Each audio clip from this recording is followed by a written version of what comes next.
எடப்பாடி பழனிசாமி அவர்களை பொறுத்த வரைக்கும் தேர்தலுக்கு 6 மாதத்திற்கு முன்பே அவர் தனது தேர்தல் பிரச்சார சுற்றுப்பயணத்தை ஸ்டார்ட் பண்ணிட்டார்.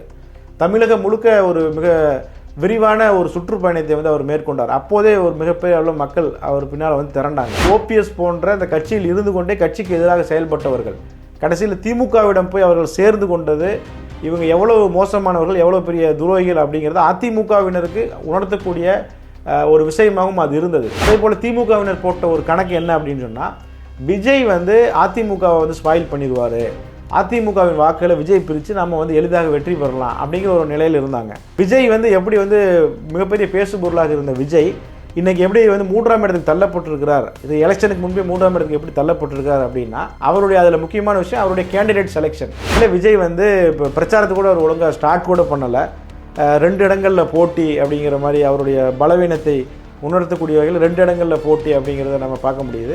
விடுதலை சிறுத்தைகள் கட்சிக்குள்ள திமுகவின் ஸ்லீப்பர் செல்களை போல அவங்க செயல்பட்டாங்க. அப்போ அதை களை எடுக்கணுங்கிற விதமாக திமுகவிற்கு அவர் வச்ச செக்கு. நிம்மதி ப்ராப்பர்ட்டி மேனேஜ்மெண்ட். கான்டாக்ட் 7667008800. லகரம் வாய்ஸ் நேயர்களுக்கு வணக்கம். பரபரப்பான அரசியல் சூழலில் மு.க. ஸ்டாலின் அவர்கள் தன்னுடைய பிரச்சார யுக்தியை மாற்றியிருக்கிறார் அப்படிங்கிற ஒரு செய்தி நம்ம கேள்விப்படுறோம். அதாவது வழக்கமாக கடந்த 5 ஆண்டுகளுக்கு மேலாக தன்னுடைய அரசியல் எதிரியாக டெல்லியையும் மோடியையும் பாஜகவையும் தொடர்ந்து முன்னிலைப்படுத்தி மு.க. ஸ்டாலின் பேசிட்டு வந்தார். இந்த சூழலில் இப்போ பார்த்தீங்கன்னு சொன்னால் எடப்பாடி பழனிசாமி அவர்களை முன்னிலைப்படுத்தி தன்னுடைய தேர்தல் பிரச்சார யுக்தியை மு.க. ஸ்டாலின் அவர்கள் மாற்றி கொண்டிருக்கிறார். இதற்கு என்ன காரணம் அப்படிங்கிறது ஒரு பேசு பொருளாக மாறி இருக்கு.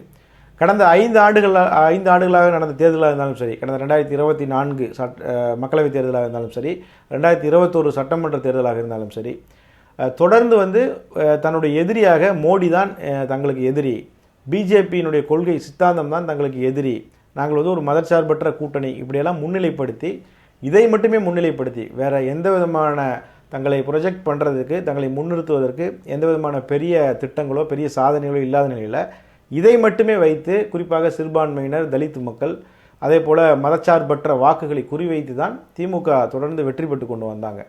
இந்த எலெக்ஷன்லையும் அதை தான் ஆயுதமாக அவங்க கையில் எடுத்தாங்க. அதற்கு அவங்களுக்கு கிடைச்ச ஒரு வாய்ப்பு தான் இந்த பாஜக அதிமுக கூட்டணி. பாஜக அதிமுகவோடு போய் சேரணும் அப்படின்னு சொல்லி பாஜகவை விட அதிகமாக விரும்பினது யாருன்னா திமுக தான்.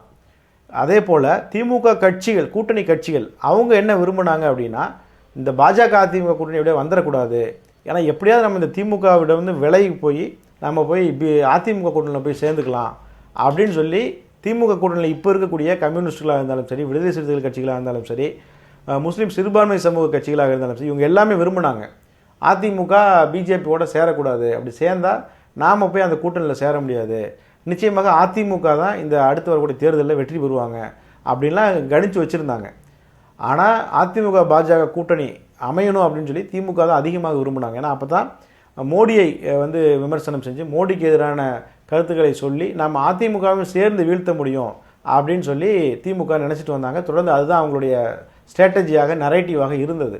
ஆனால் இப்போ பார்த்தீங்கன்னு சொன்னால் கடந்த சில நாட்களாக மு.க. ஸ்டாலின் தன்னுடைய பிரச்சாரத்தை அப்படியே முழுமையாக மாற்றியிருக்கிறார். அதற்கு என்ன காரணம் நாம் பார்க்கும்போது, இந்த வெறும் மோடி எதிர்ப்பு, வெறும் பாஜக எதிர்ப்பு மட்டும் திமுகவை கரை சேர்க்க போகிறதில்ல, திமுகவை கரை சேர்க்காது. காரணம் என்னென்னா, மக்கள் பிஜேபியை ஒரு ஃபேக்டராக நினச்சி இந்த தேர்தலில் வாக்களிக்க போகிறதில்ல. அவங்க திமுகவுக்கு எதிராக வாக்களிக்கணும் அப்படின்னு சொன்னால் அவங்க நேரடியாக அதிமுகவுக்கு தான் வாக்களிக்க போகிறாங்க. எடப்பாடி பழனிசாமி அவருடைய பிரச்சார யுக்தி, அவருடைய இந்த தேர்தலை அவர் கையாண்ட விதம், இந்த தேர்தலுக்கு முன்பே அவர் எவ்வளோ தூரம் ப்ரிப்பராக இருந்தார், இந்த தேர்தலில் போகக்கூடிய இடங்கள்லாம் அவருக்கு எவ்வளோ கூட்டம் கூடுது, இதெல்லாம் பார்த்து இன்றைக்கு திமுக தன்னுடைய ஸ்ட்ராட்டஜியை மாற்றிருக்கிறாங்க. எடப்பாடி பழனிசாமி அவர்களை பொறுத்த வரைக்கும் தேர்தலுக்கு 6 மாதத்திற்கு முன்பே அவர் தனது தேர்தல் பிரச்சார சுற்றுப்பயணத்தை ஸ்டார்ட் பண்ணிட்டார். அதாவது இந்த தேர்தல் ஜுரம் அப்படிம்பாங்கள்ல, அந்த தேர்தல் பரபரப்பு அப்படிங்கிறது பற்றி கொள்வதற்கு முன்பே எடப்பாடி பழனிசாமி அந்த நெருப்பை பற்ற வைத்து விட்டார் அப்படின்னு நம்ம சொல்லலாம். தமிழகம் முழுக்க ஒரு மிக விரிவான ஒரு சுற்றுப்பயணத்தை அவர் மேற்கொண்டார். அப்போதே ஒரு மிகப்பெரிய அளவு மக்கள் அவர் பின்னால் திரண்டாங்க. அதே போல் கட்சி அதிமுக அப்படிங்கிறது ஜெயலலிதா அவர்கள் மறைவுக்கு பிறகு 5 ஆண்டுகளுக்கு பிறகும் கூட இன்னும் ஒரு இன்டாக்டாக, ஒரு பலமாக அந்த கட்சி இன்றைக்கி இருக்குது அப்படின்னா அதற்கும் எடப்பாடி பழனிசாமி அவர்களினுடைய அந்த செயல்பாடுகள் தான் காரணங்கிறத நம்ம பார்க்க முடியும். இன்றைக்கி அதிமுகவிலிருந்து கருத்து வேறுபாடு காரணமாக பிரிந்து சென்றவர்கள் அல்லது நீக்கப்பட்டவர்கள் பலரும் கூட டிடிவி தினகரன் உட்பட பலரும் இன்னைக்கு அதிமுகவின் பக்கமே வந்து வரக்கூடிய ஒரு சூழல் நம்ம பார்க்க முடியுது. அதே போல் ஓபிஎஸ் போன்ற இந்த கட்சியில் இருந்து கொண்டே கட்சிக்கு எதிராக செயல்பட்டவர்கள் கடைசியில் திமுகவிடம் போய் அவர்கள் சேர்ந்து கொண்டது இவங்க எவ்வளவு மோசமானவர்கள், எவ்வளோ பெரிய துரோகிகள் அப்படிங்கிறத அதிமுகவினருக்கு உணர்த்தக்கூடிய ஒரு விஷயமாகவும் அது இருந்தது. அப்போ எடப்பாடி பழனிசாமி முன்கூட்டி எவ்வளவு உன்னிப்பாக எவ்வளவு நுணுக்கமாக இதெல்லாம் கணித்து வைச்சிருந்தார். இதை ஓபிஎஸ் வந்து தொடர்ந்து வந்து தனக்கு அதாவது எதிரிகளோடு சேர்ந்து கொண்டு தனக்கு துரோகம் செய்தார் அப்படிங்கிறத தொடர்ந்து எடப்பாடி பழனிசாமி சொல்லி கொண்டு வந்தார். அது நிதர்சனமாகவும் இன்னைக்கு உண்மையாகவும் போயிடுச்சு. இதெல்லாம் கூட எடப்பாடி பழனிசாமிக்கும் அதே போல் அதிமுகவினர் கொஞ்சம் குழப்பத்தில் இருந்தாங்க. ஓபிஎஸ் பின்னாடி போகிறதா, எடப்பாடி பின்னாடி போகிறதா, சசிகலா பின்னாடி போகிறதா, இப்போலாம் குழப்பத்தில் இருந்த நிலையில் எடப்பாடி தான் சரியானவர், ஓபிஎஸ் போய் திமுகவில் போய் சேர்ந்துட்டார். இன்றைக்கு வந்து எடப்பாடியை தீவிரமாக எதிர்த்து கொண்டிருந்த டிடி விதன் அவரும் வந்து இந்த கூட்டணிக்குள்ளே வந்துட்டார். அப்போ எடப்பாடியினுடைய அந்த அதாவது தொலைநோக்கு பார்வைங்கிறது சரியாக இருக்குது. அப்போ அவர் பின்னாடி போனால் தான் கட்சியை காப்பாற்ற முடியும் அப்படிங்கிற நிலைக்கு அதிமுகவினர் என்ன செஞ்சாங்க, நகர்ந்துருக்கிறாங்க. அதே போல் திமுகவினர் போட்ட ஒரு கணக்கு என்ன அப்படின்னு சொன்னால், விஜய் வந்து அதிமுகவை வந்து ஸ்பாயில் பண்ணிடுவார், அதிமுகவின் வாக்குகளை விஜய் பிரித்து நம்ம வந்து எளிதாக வெற்றி பெறலாம் அப்படிங்கிற ஒரு நிலையில் இருந்தாங்க. அப்போ வந்து அவங்க வந்து விஜய்க்கு எதிரான பிரச்சாரங்களை செய்கிறது, இன்னொரு பக்கம் பிஜேபி எதிரான பிரச்சாரங்கள் இப்படி இருந்தாங்க. இன்றைக்கி பார்த்தீங்க அப்படின்னு சொன்னால் திமுகவின் தலைமை ஒரு முடிவுக்கு திட்டவட்டமாக ஒரு முடிவுக்கு வந்துட்டாங்க. என்னென்னா, நமக்கு எதிரி வந்து அதிமுக தான், அதிமுக தான் இப்போ நம்மளை ஸ்பாயில் பண்ண போகிறாங்க, அதிமுக தான் இன்றைக்கி நம்மளோட வெற்றியை பறிக்க போகிறாங்க. அதனால் இனி அதிமுகவை முன்னிலைப்படுத்தி தான், எடப்பாடியை முன்னிலைப்படுத்தி தான் நம்ம பிரச்சாரங்களை நம்ம வந்து இனிமேல் அமைக்கணும் அப்படிங்கிற ஒரு தெளிவான நிலைக்கு இன்றைக்கு திமுகவினர் நகர்ந்திருக்கிறாங்க. இதுவும் எடப்பாடி பழனிசாமி அவர்கள் முன்கூட்டியே அவர் கணித்த ஒரு விஷயம் நம்ம சொல்லலாம். இன்றைக்கி வந்து தேர்தல் அப்படிங்கிறது கிட்டத்தட்ட திமுக அதிமுகங்கிறது அப்படிங்கிற மாதிரி ஃபுல்லாகவே மாறிடுச்சு. இன்றைக்கி விஜய் வந்து எப்படி வந்து மிகப்பெரிய பேசுபொருளாக இருந்த விஜய் இன்றைக்கி எப்படி வந்து 3ஆம் இடத்துக்கு தள்ளப்பட்டிருக்கிறார், இது எலெக்ஷனுக்கு முன்பே 3ஆம் இடத்துக்கு எப்படி தள்ளப்பட்டிருக்கிறார் அப்படின்னா, அவருடைய அதில் முக்கியமான விஷயம் அவருடைய கேண்டிடேட் செலெக்ஷன். விஜய்க்கு 234 தொகுதிகளுக்கும் வலுவான கேண்டிடேட்ஸ் கூட அவரால் போட முடியல. பல கேண்டிடேட்ஸ் வந்து திமுகவிலும் அதிமுகவிலும் இன்ன பிற கட்சிகளும் சீட்டு கிடைக்காம அவரோட கட்சியில் வந்து ஓவர் நைட்டில் 48 மணி நேரங்களில் 24 மணி நேரத்துலலாம் வேட்பாளர்களாக அவர்கள் அறிவிக்கப்பட்டிருக்கிறாங்க. அப்போ விஜய் வந்து தேர்தலுக்கு முன்பே ஒரு பெரிய பின்னடைவையும் தேர்தலுக்கு முன்பே ஒரு பெரிய தோல்வியும் சந்திச்சிருக்கிறார். குறிப்பாக சொல்லப்போனால் கூட்டணி அமைவதில் நான் வந்து ஆட்சி அதிகாரத்தில் பங்கு தரேன் அப்படின்னு சொன்னார். ஒரு சின்ன ஒரே ஒரு எம்எல்ஏ வைத்திருக்கக்கூடிய ஒரு கட்சி கூட அவர் பின்னாடி போகலை. ரொம்ப லெட்டர் பேடுகளிலேயே லெட்டர் பேடு, சின்ன கட்சிகளிலே சின்ன கட்சின்னு சொல்கிற மாதிரியே அட்ரஸே இல்லாத கட்சிகள், ஒரு 2-3 நபர்களை மட்டுமே வைத்துக்கொண்டு இயக்கக்கூடிய கட்சி, இந்த மாதிரி கட்சிகள் தான் இன்றைக்கி விஜய்க்கு கூட போயிருக்காங்க. அவங்களுக்கு வந்து அவர் முன்னிலைப்படுத்தி சீட்டும் கொடுத்துருக்கிறார். அப்போ தேர்தலுக்கு முன்பே ஒரு படுதோல்வியை விஜய் வந்து சந்திச்சிட்டாரு. எலெக்ஷனில் வேட்பாளர்கள் நியமிப்பதிலையும் வந்து பெரிய பிரச்சனை, வேட்பாளர்கள்லாம் பணம் கொடுத்து நியமிக்கப்படுகிறார்கள், வாய்ப்பு வழங்கப்படுகின்றது மாதிரி குற்றச்சாட்டு. இப்போ இதற்கு இடையில் விஜய் வந்து இப்போ பிரச்சாரத்தை கூட அவர் ஒழுங்காக ஸ்டார்ட் கூட பண்ணலை. 2 இடங்களில் போட்டி அப்படிங்கிற மாதிரி அவருடைய பலவீனத்தை உணர்த்தக்கூடிய வகையில் 2 இடங்களில் போட்டி அப்படிங்கிறத நம்ம பார்க்க முடியுது. இப்படி பல விஷயங்களும் வந்து என்னென்னா டிவிக்கே சீன்லேயே இல்லை அப்படிங்கிற ஒரு நிலைப்பாட்டுக்கு வந்து வந்துடுச்சு. கடந்த சில நாட்களுக்கு முன்பு வெளியான கருத்து கணிப்புகள், இந்தியா டுடே அதாவது CNN News 18 நடத்தின கருத்து கணிப்பை நம்ம பார்த்தோம். அதில் வந்து இதே நிறுவனம் ஒரு கடந்த சில நாட்களுக்கு முன்பு நடத்தின அந்த கருத்து கணிப்பில் பார்த்தீங்கன்னு சொன்னால் திமுக லீடு வரும்னு சொல்லி கொடுக்குறாங்க. 125 இடங்கள் திமுக வரும் அப்படின்னு சொல்லி கொடுக்குறாங்க. அதே நேரம் 116 இடங்கள் அதிமுக வரும் அப்படின்னு சொல்லி அவங்க கொடுக்குறாங்க. இப்போ அண்மையில் அவங்க கொடுக்கக்கூடிய அந்த கருத்து கணிப்பை நம்ம பார்க்கும்போது அதிமுக கூட்டணி 125 இடங்கள் வரும், திமுக பின்னாடி போகுது 116 இடங்கள் தான் வரும் அப்படிங்கிற மாதிரியான ஒரு ஒரு ஸ்ட்ராட்டஜி வந்து அவங்க கொடுக்குறாங்க. அப்போ என்ன அப்படின்னு சொன்னால், கிட்டத்தட்ட வந்து அதிமுக வெஸ் திமுக அப்படிங்கிற அந்த ஃபைட் வந்து ரொம்ப கிளியராக விசிபிளாக வந்து எல்லாருக்கும் தெரிய ஆரம்பிச்சிடுச்சு. இந்த சூழலில் தான் திமுகவினுடைய அந்த பிரச்சார யுக்தி அப்படிங்கிறது மாற்றப்பட்டிருக்கு, அல்லது மு.க. ஸ்டாலின் வந்து மாற்றிருக்கிறார் அப்படிங்கிறத நம்ம தெரிஞ்சுக்க முடியுது. சரி, திமுக கூட்டணி வெஸ் அதிமுக கூட்டணி இப்போ வந்து இவங்களுடைய பலம் இந்த சூழலில், ஏன்னா எல்லாருமே கிட்டத்தட்ட வேட்பாளர்களை அறிவிச்சிட்டாங்க. காங்கிரஸும் பிஜேபி மட்டும் வேட்பாளர்களை தேசிய கட்சிகள் அறிவிக்கலை. ஏன்னா தேசிய கட்சிகள் அப்படின்னாலே அதில் பல குளறுபடிகள், அவங்க வேட்பாளர்களை தீர்மானிக்கிறதுல பல பிரச்சனைகள் இது மாதிரிலாம் இருக்கும். அது வந்து இப்போ விசிபிளாக இருக்குது. அது பிஜேபியோட காங்கிரஸில் மிகப்பெரிய அளவு உள்கட்சி பூசல், செல்வ பெருந்தகை வந்து சீட்டுகளை வித்துட்டாரு அப்படின்னு சொல்லி ஜோதிமணி போன்றவர்கள் சொல்லக்கூடிய குற்றச்சாட்டு. அதே போல் மாணிக்கம் தாக்கூர்லாம் வந்து கிட்டத்தட்ட ராஜினாமாவே தன்னுடைய தேர்தல் சம்பந்தமான பொறுப்புகள்லேருந்து அவர் ராஜினாமா பண்ணுறதை நம்ம வந்து பார்க்க முடியுது. ஏற்கனவே வந்து திமுக கூட்டிலேருந்து வெளியேறி விஜய் கூட போய் சேரலாம் அப்படின்னு சொல்லி இருந்தாங்க, அது வந்து நடக்கலை. அதில் வந்து பெரிய அதிருப்தி. விசிக வந்து பார்த்திங்கன்னா ஒரு பக்கம் வந்து போதிய இடங்கள் கொடுக்கலை, கிட்டத்தட்ட வந்து 10 சீட்டுக்கு மேலே கேட்ட நிலை 8 சீட்டு தான் கொடுத்துருக்குறாங்க அப்படிங்கிற விசிகாவினுடைய ஒரு பக்கம் பிரச்சனை. வேட்பாளர்கள் நியமனம், விசிகால வேட்பாளர்கள் நியமனத்தில் பார்த்தீங்கன்னு சொன்னால் ஆலூர் சானவாஸ் சீட்டு கொடுக்கல, பனையூர் பாபுக்கு வந்து சீட்டு கொடுக்கல, எஸ்எஸ் பாலாஜிக்கு வந்து சீட்டு கொடுக்கல அப்படிங்கிற அந்த பிரச்சனை ஒரு பக்கம். ஏன்னா 3 பேர் நல்ல நெருக்கமானவர்கள், திருமாவளவன் அவர்களுக்கு நல்ல செயல்பட்ட எம்எல்ஏக்கள் அப்படின்னு பார்க்கப்பட்ட நிலையில் அவங்களுக்கு வந்து சீட்டு கொடுக்கல.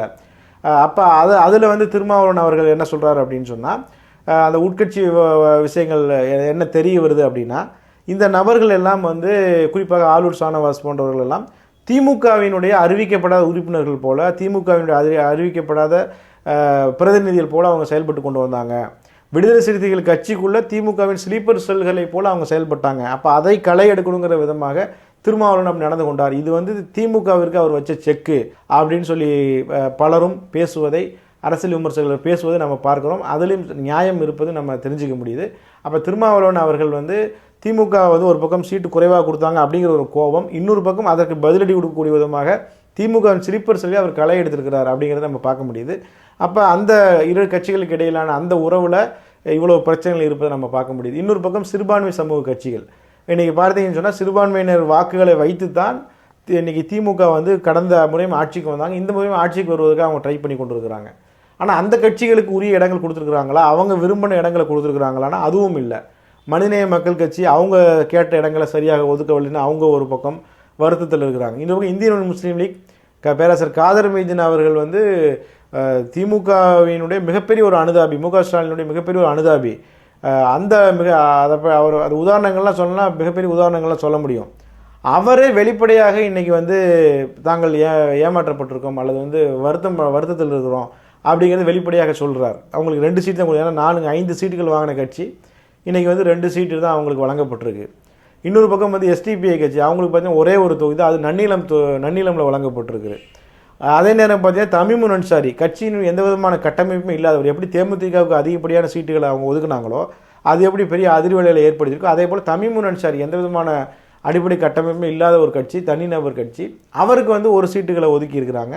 இன்னொரு பக்கம் கட்டமைப்பு உள்ள கட்சி எஸ்டிபி அதற்கும் 1 சீட்டு தான் ஒதுக்குறாங்க. அப்போ அந்த அவங்களுக்குள்ள ஒரு மன வருத்தங்கள் இந்த மாதிரி. அதே போல் கம்யூனிஸ்ட் கட்சிகள் மக்களுக்காக மக்களுக்கான போராட்டங்களை முன்னெடுக்கக்கூடியவங்க, அவங்களுக்கு பார்த்தீங்கன்னா 5 சீட்டு 2 கட்சிக்கும் சேர்த்து, இந்த ஒவ்வொரு கட்சிக்கும் 5 சீட்டு. பட் 2 பேருக்கும் சேர்த்து பார்த்தீங்கன்னா 10 தொகுதியில் அப்படியே தேமுதிகவுக்கு தாரை வார்த்துருக்குறாங்க. 0% 1% கூட வாக்கு இல்லாத ஒரு கட்சி. அப்போ திமுக கூட்டணி அப்படிங்கிறது மிகப்பெரிய அளவில் ஒரு கொலாப்ஸான கூட்டணியாக இந்த தேர்தலை வந்து எதிர்கொண்டிருக்கிறாங்க. இன்னொரு பக்கம் அதிமுக கூட்டணி அவங்க எடுத்துக்கிட்டிங்கன்னா எடப்பாடி பழனிசாமி ரொம்ப டஃப் பேர்கெயின் பண்ணியிருக்கிறாரு. அது பிஜேபியாக இருந்தாலும் சரி, பாமகவாக இருந்தாலும் சரி, ஏற்கனவே கூட்டணியில் வர்றோன்னு சொல்லிட்டு வராமல் போன புதிய தமிழகம் கட்சியாக இருந்தாலும் சரி, இந்த பக்கம் திமுகவில் பார்த்தீங்கன்னா வேல்முருகன் அந்த கட்சிக்காக அவ்வளோ தூரம் கொள்கை சித்தாந்த அடிப்படையில் செயல்படக்கூடியவர். அவருக்கு 1 தொகுதி எக்ஸ்ட்ரா கொடுக்காம அவர் கூட்டணி விட்டே வெளியே போய் அவர் தனியாக போட்டிடுறார். அவர் யார் வாக்குகளை பிரிக்க போகிறாரு, தடா ரஹீம் அண்ணன் அவங்களாம் கூட்டணி வைத்து கொண்டு இன்றைக்கி அவங்க வந்து எல்லா தொகுதியிலும் நிற்க போகிறாங்க. அப்போ அவங்க யாருடைய வாக்கை பிரிக்க போகிறாங்க, திமுகவுக்கு வரக்கூடிய வாக்குகளை தான் அவங்க பிரிக்க போகிறாங்க. இந்த பக்கம் பார்த்தீங்கன்னு சொன்னால் பிஜேபி வந்து 50 தொகுதி கேட்டாங்க, 60 தொகுதிகள் கேட்டாங்கன்னா நிறையா பத்திரிகைகள் வந்து எழுதுனாங்க. ஆனால் பிஜேபியினுடைய தமிழ்நாட்டில் வலிமை உங்களுக்கு இவ்வளோ தான், அதனால் இந்த தொகுதிகளை தாண்டி உங்களுக்கு எதுவும் தர முடியாது. அதாவது பிஜேபிக்கு வழங்கக்கூடிய தொகுதிகள் அப்படிங்கிறது நீங்கள் வந்து எம்பி தொகுதியாக கன்வெர்ட் பண்ணீங்க அப்படின்னா கிட்டத்தட்ட ஒரு 25 வருஷத்துக்கு முன்னாடி திமுக பிஜேபிக்கு ஒதுக்கிய நாடாளுமன்ற இடங்கள் இருக்குல்ல, அதை விட குறைவான இடங்களை தான் இன்றைக்கி வந்து சட்டமன்ற தேர்தலில் அதிமுக பிஜேபிக்கு ஒதுக்கியிருக்கிறாங்க. அப்போ 25 ஆண்டுகளுக்கு முன்பு இருந்த பிஜேபி எப்படி, இப்போ இருக்கிற பிஜேபி எந்த அளவுக்கு இருக்கிறாங்க. இன்றைக்கி தமிழ்நாட்டில் தனியாக 10% வாக்குகள் அவங்க வாங்கி காமிச்சிருக்கிறாங்க. அந்த அலைன்ஸ் 18% வாங்கியிருக்கிறாங்க. ஆனால் அந்த பிஜேபிக்கு கூட அவங்களுடைய வலிமையை விட கொஞ்சம் கூட அதிகரிக்காமல் அதற்குள் அந்த அளவுக்குள்ளே தான் வழங்க முடியும்னு சொல்லி ரொம்ப டஃப்பாக வந்து வழங்கியிருக்கிறார். அதே போல் பாமகவுக்கு வழங்கப்பட்ட இடங்களை குறைச்சி, ஏன்னா ராமதாஸ் பிரிஞ்சு போயிட்டார் அப்படிங்கிறத காட்டி அவங்களுக்கு வழங்கக்கூடிய இடங்களை குறைச்சிருக்கிறார். 176 இடங்கள் அதிமுக போட்டிடுறாங்க. அதே போல் எந்தெந்த இடங்கள்லாம் கடந்த முறை அதிமுக குறைவான வாக்கு வித்தியாசத்தில் தோல்வி அடைஞ்சாங்களோ, எந்தெந்த தொகுதியெல்லாம் கூட்டணி கட்சிகளுக்கு ஒதுக்கினதுனால தோல்வி அடைஞ்சாங்களோ, அதே போல் எங்கெங்கெல்லாம் வந்து சின்ன சின்ன பிரச்சனைகள் காரணமாக தோல்வி அடைஞ்சாங்களோ அதெல்லாம் ரொம்ப சரியாக பார்த்து ஒவ்வொரு தொகுதி வாரியாக மிக சரியாக வேட்பாளர்கள் நிறுத்தியிருக்கிறாங்க. குறிப்பாக திமுக கூட்டணி போட்டியிடக்கூடிய இடங்களில் நிறைய இடங்களில் அதிமுக நேரடியாக வேட்பாளர் நிறுத்தியிருக்கிறாங்க. அப்போ வந்து தமிழ்நாட்டை பொறுத்தவரைக்கும் 2 சின்னத்துக்கு தான் எப்போதுமே மதிப்பு. ஒன்று இரட்டை இலை, இன்னொன்று உதயசூரியன். இந்த 2 சின்னத்துக்கு மாற்றாக இன்னொரு 3வது சின்னம் வரும்போது மக்கள் ஆட்டோமேட்டிக்காக இந்த 2 சின்னத்தை ப்ரிஃபர் பண்ணுறதை நம்ம பார்க்க முடியுது. அதனால் எடப்பாடி என்ன செய்யறாரு, அதிகமான தொகுதியில் அதிமுக இரட்டை இலையும் நிறுத்தியிருக்கிறாரு. இன்னொரு பக்கம் எங்கெல்லாம் திமுகவின் கூட்டணிகள் பலவீனமான கட்சிகள் சின்ன சின்ன கட்சிகள்லாம் கொடுத்துருக்காங்க பார்த்தீங்களா, அங்கெல்லாம் நேரடியாக அதிமுகவை களமிறக்கிறார். அப்போ அங்கெல்லாம் ஆட்டோமேட்டிக்காக மக்கள் வந்து ஒரு முகம் தெரியாத ஒரு நபர், ஒரு சின்ன கட்சி, ஒரு புது சின்னம், இவங்களுக்கு நம்ம ஏன் வாக்களிக்கணும், அப்போ நல்லா தெரிஞ்ச ஒரு சின்னத்துக்கு வாக்களிப்போங்கிறது மக்களோட இயல்பு. அப்போ அதெல்லாம் ரொம்ப சரியாக எடப்பாடி பழனிசாமி என்ன செஞ்சிருக்கிறார், ரொம்ப உன்னிப்பாக கவனித்து அந்த கேண்டிடேட் செலெக்ஷனும் பண்ணியிருக்கிறார். இது எல்லாமே அதிமுகவுக்கு சாதகமான அம்சங்களாக பார்க்கப்படுது. இன்னும் வந்து கிட்டத்தட்ட ஒரு 20 நாட்கள் தான் தேர்தலுக்கு வந்து இருக்குது. எனவே வந்து என்ன நடக்குது அப்படிங்கிற நம்ம பொறுத்து பார்க்கலாம். லகரம் வாய்ஸ் நேயர்களுக்கு நன்றி.